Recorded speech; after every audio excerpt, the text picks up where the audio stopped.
In this episode with Dr. Andy Bush, orthopedic surgeon, we're going to be speaking about a technology for looking at the quality and the strength of your bones, which is actually a better indicator of your fracture risk, not the T-score and the density reading, but the strength and true fracture risk. So we're going to be speaking about a technology that is an ultrasound. It's a newer technology. And this is something you want to listen to learn as much as you can to be in control of your body and your bones. So get ready to listen to my discussion with Dr. Andy Bush.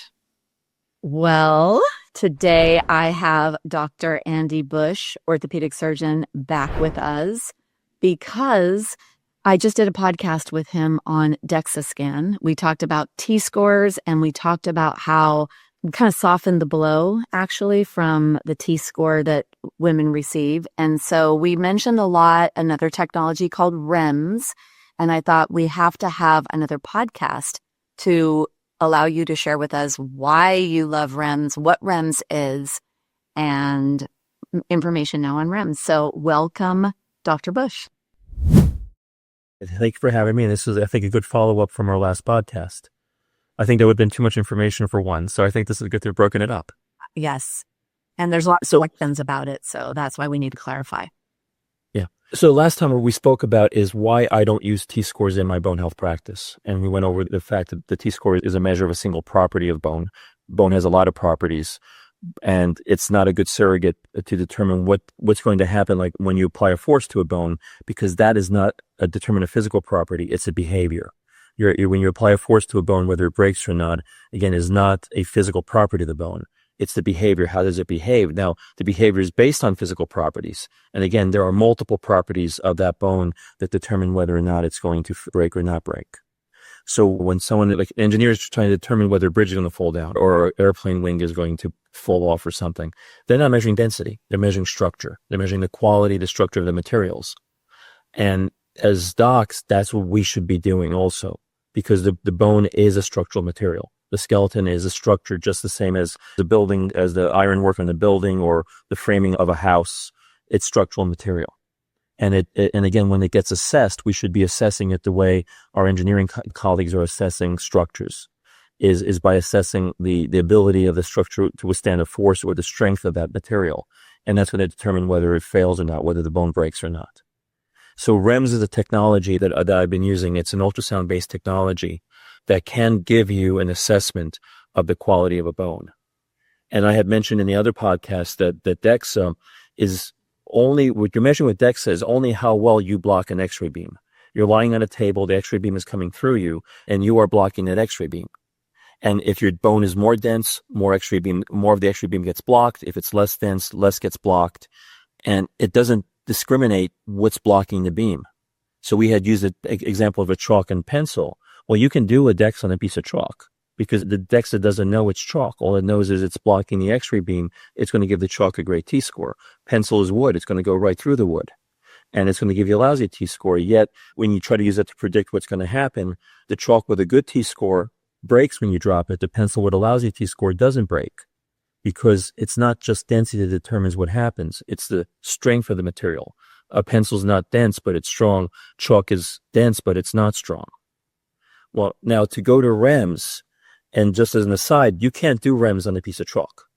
It's impossible, because REMS, there's a big difference between REMS and DEXA. And DEXA just measures how well you block an X-ray beam.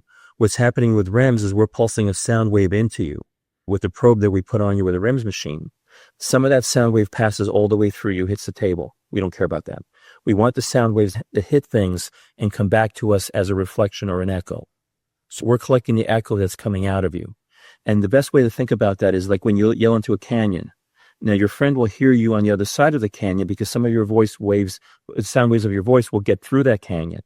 But you're going to get an echo that comes back at you because some of those sound waves will not get through. They're going to hit things and come back to you. Now, what do they hit? Well, they hit everything. They hit rock, they hit water, they hit trees, birds, bears, whatever in that canyon. And that's going to come back to you as the echo. Now, the echo will repeat what you say, but it won't sound like you because the canyon will have modified your voice. the things that the sound wave bounced off of will have changed your voice, and that's going to come back to you as what you hear in that echo, which is, again, does not sound like you. Well, the REMS is doing the same thing with your body. It's pulsing that sound wave into you, and then the echo that's coming back out is the sound wave that has been modified by you. So the sound wave coming out of you, Debbie, is going to be different than the sound wave coming out of me. It's going to be different than coming out of the people who are listening to us. We have uniquely modified that sound wave, and REMS is able to collect that. Now, one important feature between REMS and DEXA is the ability of REMS to distinguish what those sound waves are. So the sound wave coming out of you is complex. It contains everything. It contains bone, muscle, fat, liver, kidney, bone spurs, calcification. If you've had surgery, metal in your back, it's going to have all those sound waves. Well, you can take a complex sound wave and unravel it into its individual sound waves. There's a mathematical process that you can use to do that. And music studios do that all the time. When they want to take out a part of a song they don't like, a guitar out of tune or an amplifier humming, you just unravel the song, you find the wave that you don't want, you remove it and digitally put everything back together. Well, REMS is the same thing. It unravels the sound wave, but what the developers of REMS have done is they set up a database of sound waves that have the profile of structural bone. Each sound wave is compared to that, and if it matches the structural bone sound wave, it goes in a queue. If it doesn't match, it gets kicked out. So bone spurs are bone, but they're not structural. They get kicked out. So REMS is not affected by arthritis. Broken bone, it's not structural. It's bone, but it's not structural anymore. It gets kicked out. Metal gets kicked out. Anything else that doesn't have that profile, muscle, fat, intestine, kidney, all that's going to get kicked out. So the only thing going in that queue is the sound waves that match the profile that matches the database. If the queue is filled, the AI will move on. If the queue isn't filled, if the signal to noise ratio threshold is not met, if the signal is noisy, REMS will not give you a result. It'll make you do the test over again. So all these things are differentiating REMS from DEXA because DEXA doesn't do any of that.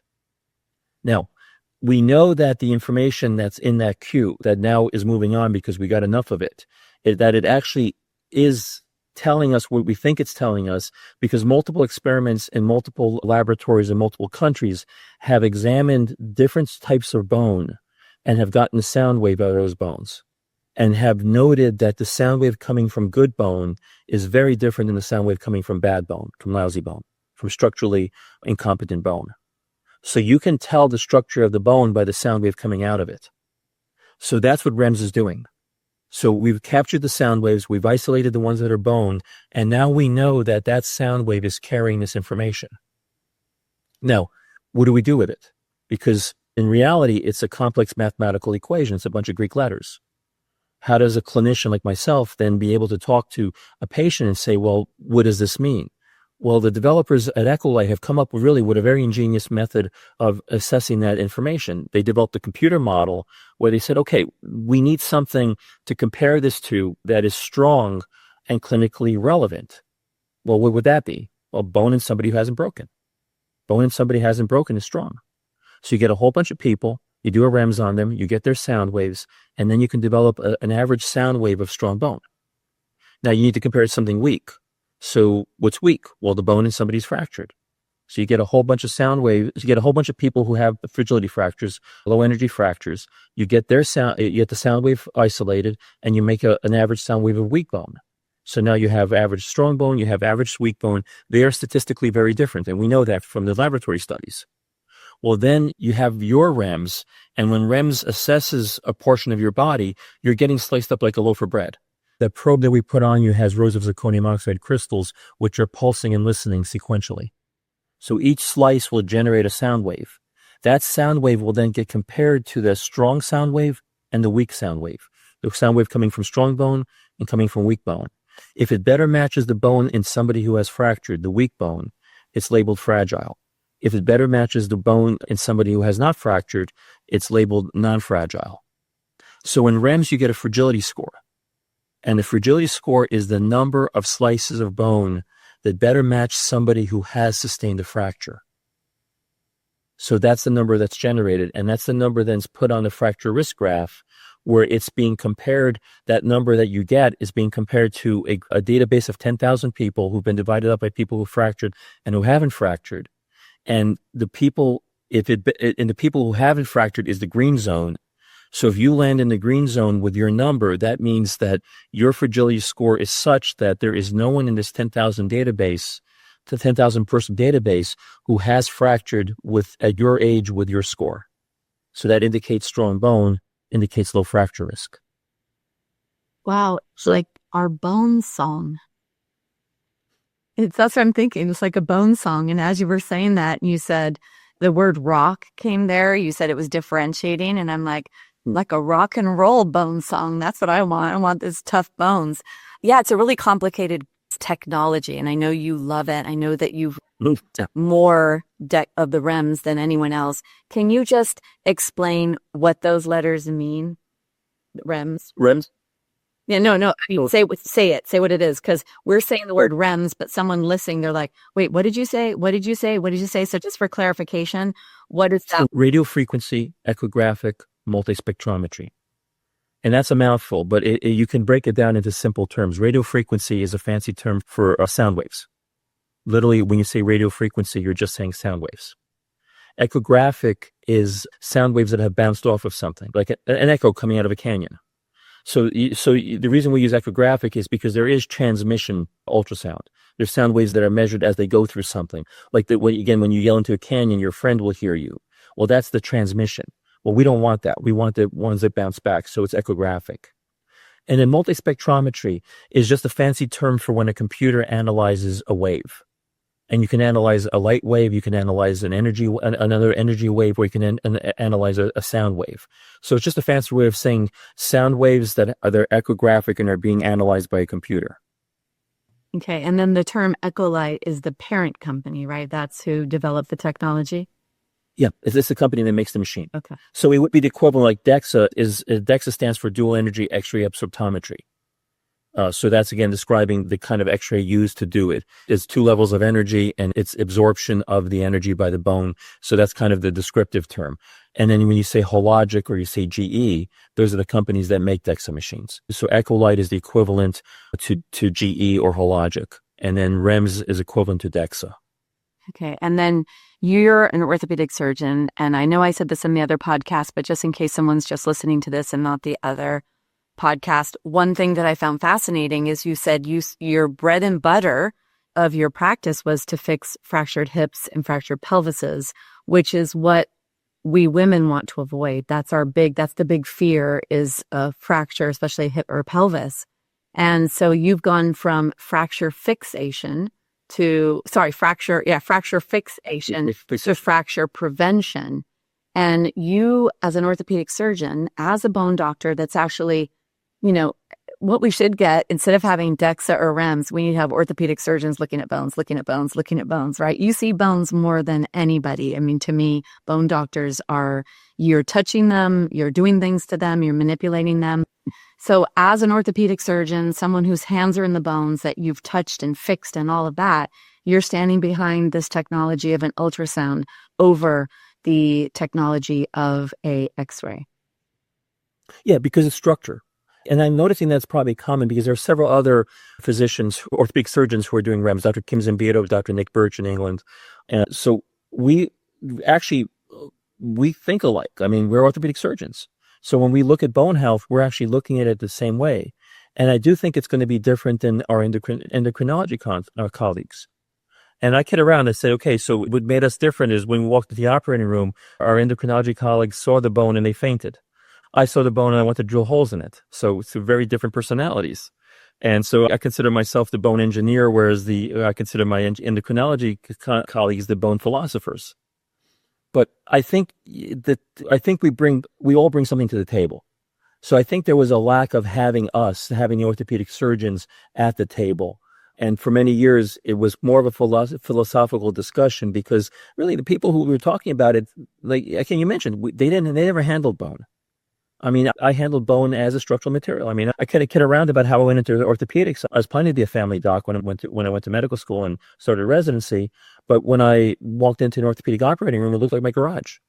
And I said, that's for me. I mean, the saws and the pliers and the hammers and This is me, and I made the right choice. I know for 30 years I made the right choice.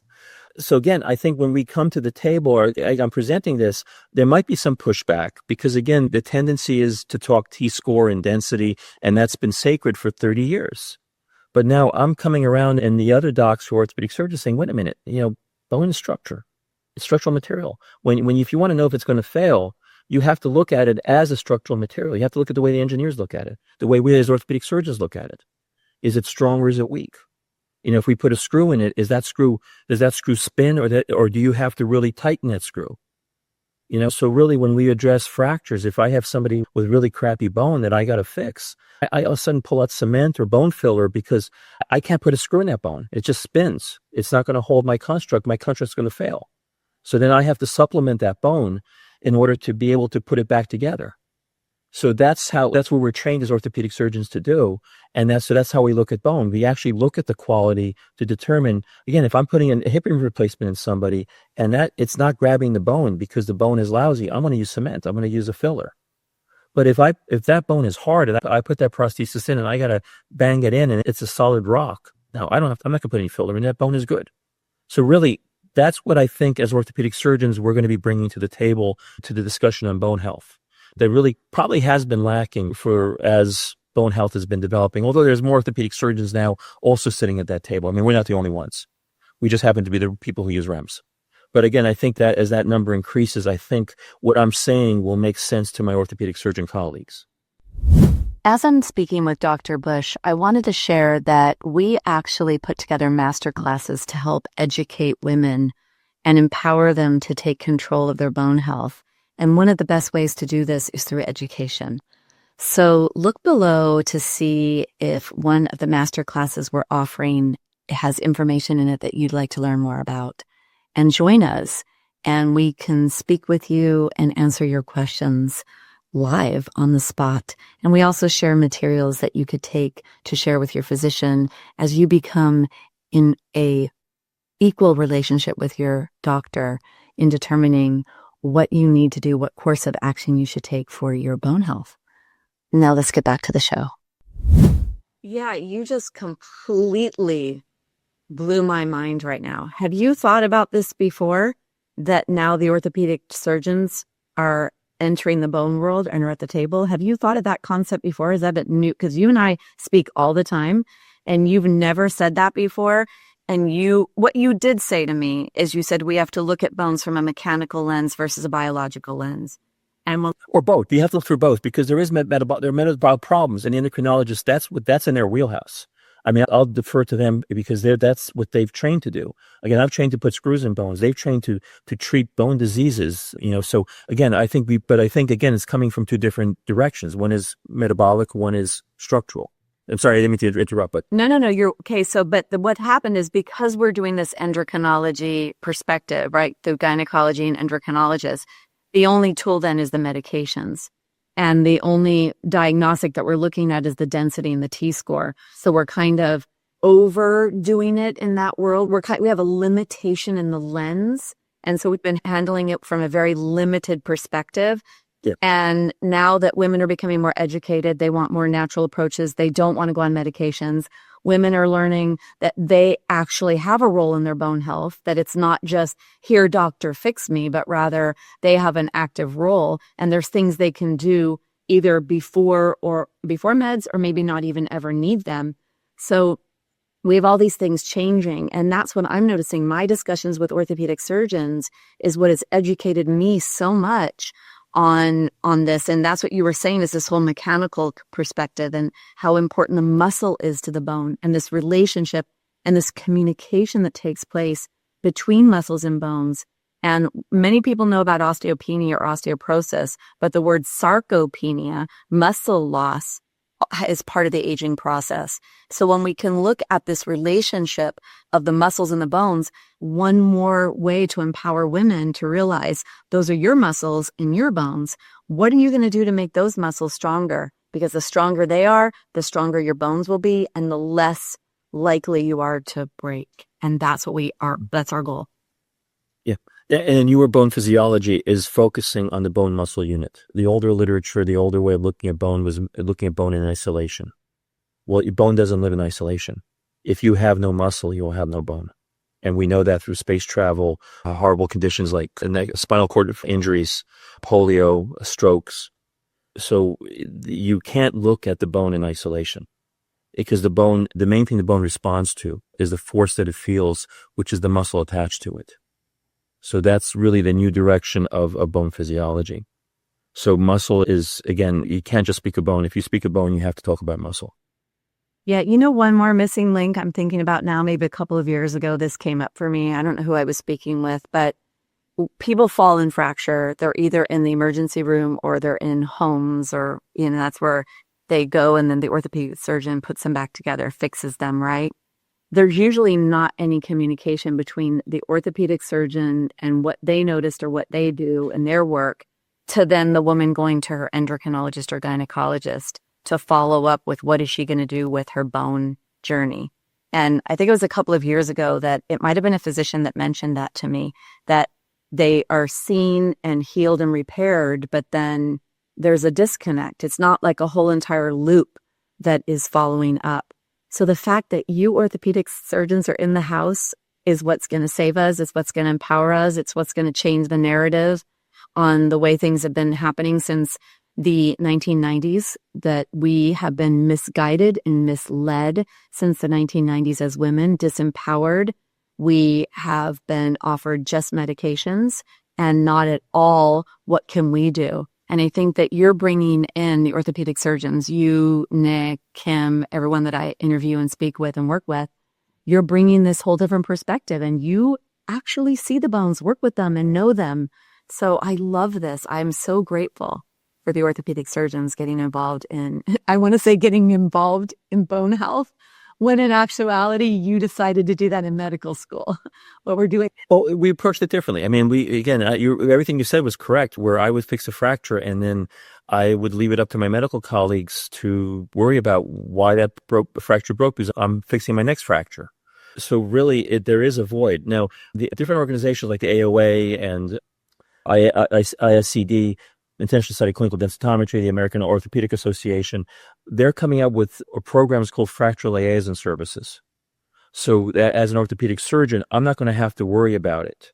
The hospital or a group will have a group of people who are dedicated to deal with the problem you just said, as somebody who fractures, and then what happens to them. Because instead of getting lost and not getting to an endocrinologist or not getting the follow-up they need for the fact that they fractured and their bone is frail, the liaison service now will do that. So that is happening. I actually was the fracture liaison service for my hospital. When I started bone health, that's one of the first things I did was I got certified as an FLS for my hospital. So I was fixing the fractures, but I was also telling my medical colleagues, hey, after you discharge a person from the hospital, you medically stabilize them, send them back to me, not just for my post-op follow-up, but for the bone health part of it also. And if I could handle it, I would, or I would then get them to their family doc if they felt comfortable doing it, or to an endocrinologist. Again, if I needed assistance with that in the post-op period, as far as managing, because of multiple metabolic problems. These folks a lot of times were pretty sick. So again, that's something that is happening now. The fracture liaison service is something that's growing now as we're becoming more important, more aware of that importance of that. Yeah. And one other thing I'm noticing, because I see probably 100 women a week in my live classes and my yoga therapy classes I teach. And what I'm noticing is women are having surgeries, whether they fracture an ankle or a wrist or even ribs. And the orthopedic surgeons are suggesting they get a DEXA scan, even if they're younger, because they are able to see the bones. And like you said, the quality or the texture of the bone is it indicates that they should go get a DEXA. So the other unfortunate thing, and we didn't say this in our DEXA scan discussion, which I wish we would have said, is that so often there's no baseline bone scans, and women are not even getting their first scan sometimes until their mid-60s when Medicare covers it. And unfortunately, that's when maybe potentially more loss has taken place, and without the realization of all the factors that are in our control to actually create strong fracture-resistant bones. Yeah. So this is good news, and this is good news. And so this podcast here was a good news podcast. I think that the DEXA scan one, we kind of raised some questions about the efficacy, the reliability, And do we really need them, and what really matters? And then this episode talking about REMS, talking about orthopedic surgeons coming to the table, really does, I believe, give hope to women and is putting more power in the hands of women when it comes to their bone health. Yeah, absolutely. Because it comes down to that it's a patient's decision. It's a woman's decision what to do. But in order to make that decision, she really needs the best information that's out there. Yeah, and I would honestly say I don't even honestly think that it's like a woman's decision, because the way that the mindset of many is we go to our doctor and we respect our doctor. And it's a broken system, so the physicians, the only tools that they have in their toolbox are medications. And so one woman said to me, well, I went to my doctor and he put me on a medication and I don't want to be on it. And what can I say to him and what can I tell him? And I said to her, well, he didn't put you on a medication. He might have recommended a medication, but the choice is still yours. This is your body and your bones. So that is what is kind of starting to happen. And then it becomes education. And so this podcast is education.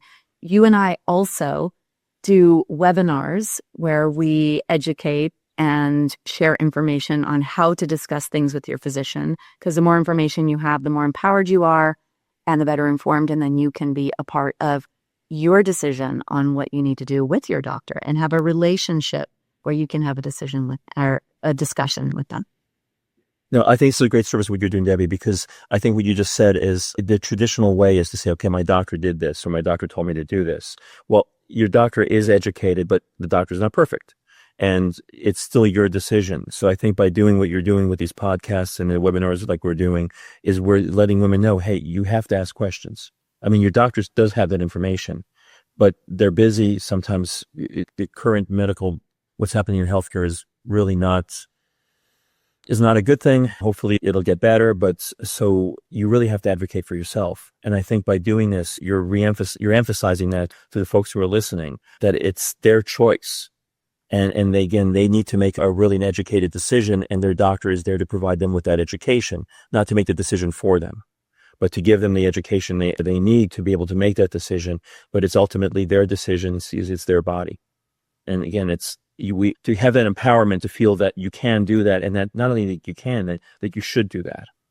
And the doctor, when a patient challenges me, I don't take that as, I take the challenge. And if I don't know the answer, I'm going to tell somebody I don't know it. I'll actually Google it right in front of them. So it doesn't bother me, because my job is for you to feel comfortable also with the information I gave you. Not only is the information I'm giving you, but why, again, especially with REMS, like the ladies who might be listening who have seen me, I spend a lot of time explaining what REMS is, because I want to validate it to them. I want them to say, no, it's not some magical test. It really has a scientific background. It's a valid way of determining your bone structure. And so the information I'm giving you is valid information. And this is why. Now, but it's still their choice if they want to use it. If they rather still go back to T-scores, I don't agree with that, but that's their decision. Hopefully I've given them a reason why they shouldn't, and why they should go with fragility score and feel comfortable with that number. So that's really, again, I think with discussions like this, it might make people think, wait a minute, again, it's my decision. It's not my doctor's, or it's ultimately my decision what I should do. Yeah. Well, and you've met with so many women that I've spoken with, and what you've done, the word that comes out of things is Dr. Bush gave me hope. And that's beautiful, because we have a broken system. Our medical system is not the doctor's fault. It's the system is broken. We have a disease management model, and we are not looking for the why something is happening. We're looking at the what. We look at the what, and here's the pill for the what, which is a short-term fix, a Band-Aid solution. And what we need to get to is the why.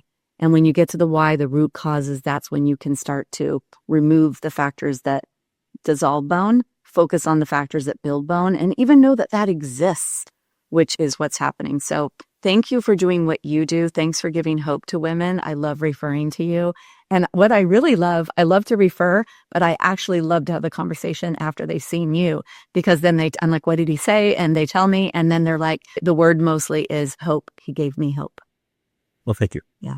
And I appreciate, and again, what you're doing, Debbie, is the same thing as I'm very appreciative of what you're doing, the fact that you have this forum, this platform, and we're getting this information out to folks. It's really important information. Yeah, it is. All right. Well, thanks for speaking with us again. And there'll be more ways to learn from us in the future. Yeah. Thanks, Deb. Thanks for joining me on Stronger Bones Lifestyle. Are you ready to take charge of your future? For show notes, resources, and information on my programs, please visit DebiRobinson.com. If today's episode empowered you, be sure to subscribe, leave a review, and share it with someone who needs it. Together, we're building stronger bones and stronger lives. Take care, and I'll see you in the next episode.